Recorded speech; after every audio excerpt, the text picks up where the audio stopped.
Hi, my name is Dawn Bradshaw. And I'm Troy Bradshaw. And we're Athenas Loop.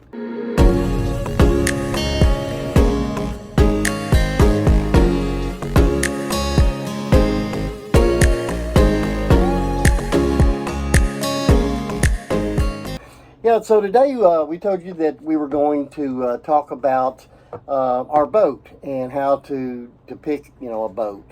And whenever we decided that we were going to actually do the Great Loop, we started looking. And Dawn had some things that she wanted. And so why don't you tell us what some of the things that were important to you? Well, we have 2 dogs on the boat, so it was important to me that we could walk all the way around the boat and that there would be a little bit of ledge, kind of like a trough, so that the little dog wouldn't slide through, and we could put a netting around so then they wouldn't fall off when we're in waves. And because our Great Pyrenees is a big boy, and when he can't just turn around, so his butt would hang off the outside of the boat, and he's just gonna lose it. So, and also the height of Mana at the time when we were looking, Mana's still young, but he's 2.5 now. But when we were first starting to look, he was just a little over a year old, and his back came to just about the top of the handrail. Well, just below. Yeah, just below the handrail. There wasn't anything. So to if the boat kind of he would have easily fell off. So the net was important. Yeah, so that was important to me to have that part of the boat and that we could walk all the way around the boat because of the dogs. What else? Your turn. Well, I wanted to have a captain's stateroom that I could walk all the way around the bed. I didn't want to have to climb over, a bunch of stuff to get on and off the bed. I wanted to be able to, have my side of the room and your side of the room. And that's kind of the way our marriage has been with our bed, and I wanted to bring that onto the boat. So that was, that was important to me as well. Anything else that you were? I needed storage. I needed places. Make sure that all my pots and pans had places to be, and our food, which in our current boat it has a cabinet, but it kind of takes up the front bedroom is where we stash all our food. Yeah, if we were doing this with another couple, we'd really be hurting for storage, but because it's just Dawn and I, we use our forward stateroom, our bow stateroom. We use that for our cupboard, and so it gives us our pantry. Yeah, so we have plenty of room, to put stuff. So that works out pretty good. One of the things that was a big discussion to me, and those that have been following me for a while, whenever I was on the Great Loop page. I had asked a lot of questions as far as do we want 2 engines? Do we want 1 engine? Because, I didn't really know at the time. I was originally very much a 2-engine guy. That was, the way that I really felt that we ought to have 2 engines, because if one broke down, we had the backup. But the more I talked to people, they said, most of the time when you have an engine problem, it's fuel related. So then both of your engines are going to be down anyway because you've gotten bad fuel. And so we eventually ended on a single engine trawler.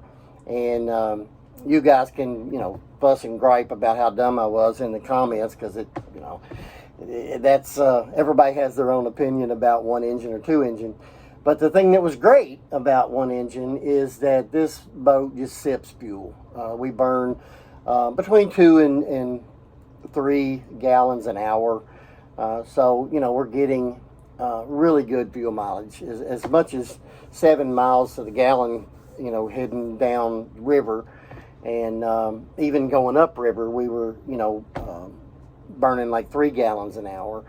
So, that really is good when you're not a multimillionaire and trying to do the loop. Right, it makes it more affordable. Absolutely. So we can actually move our boat and not be stuck at a marina.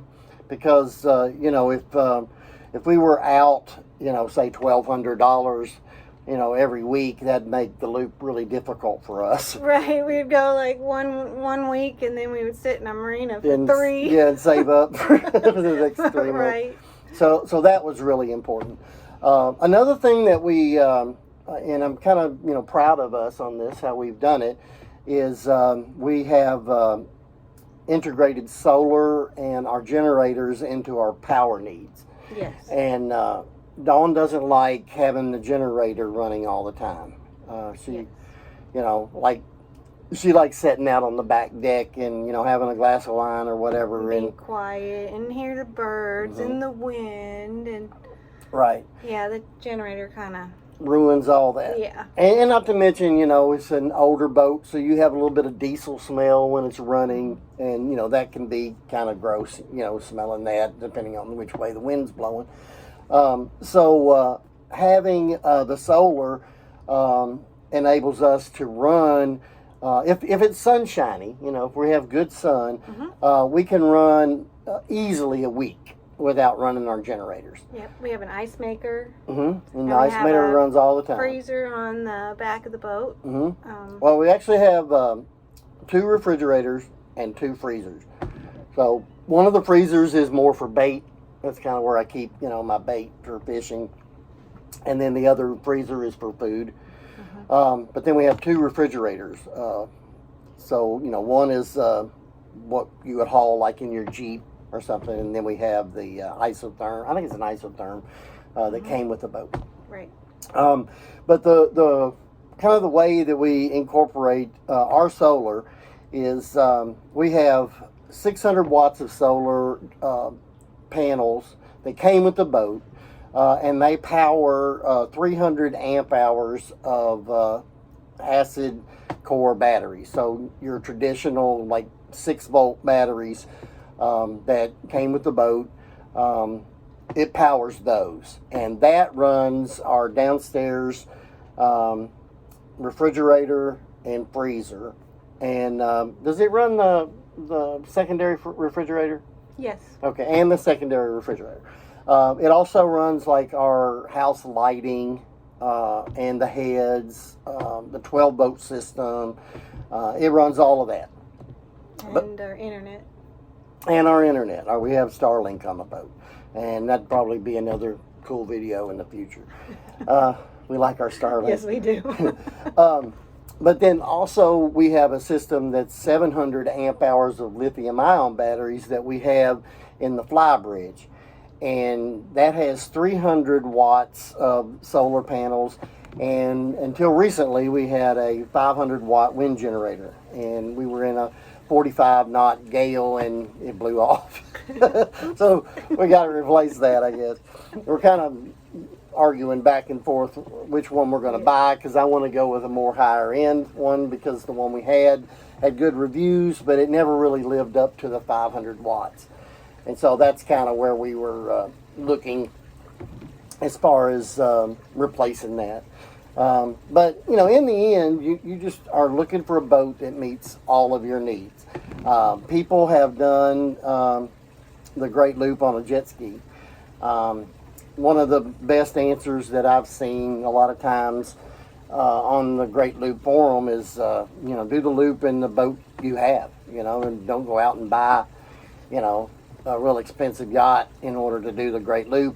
Yeah, but I didn't want to go. Well, not in a bass boat. No, we didn't have like a weekender boat or a small. We didn't have that. If you didn't have the little seat on the front of the boat, we could have put a little tiny pup tent on it. But you could have done it for that, and it's possible.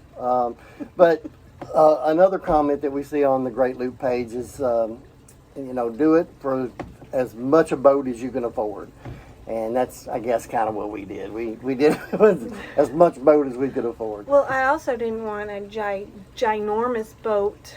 We've been on some really beautiful boats, and they have lots of space. Mm-hmm. But the idea of going through a lock in a giant boat and also having to park it in a marina, mm-hmm. I wanted to start kind of, smallish. Yeah, smaller. Yeah. It's not really small, though. No, I think it's perfect, to be honest with you.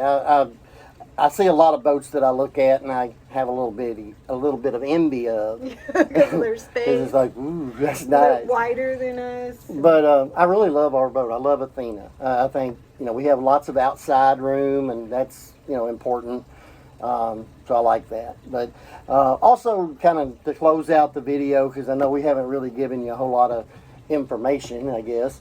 But the best way to research and figure out, if you want to do the Great Loop and what boat you want to buy, is become a member of the America Great Loop Cruisers Association. The AGLCA has crazy amounts of information as far as what types of boats and maps, and I can't even tell you something that is not on their website.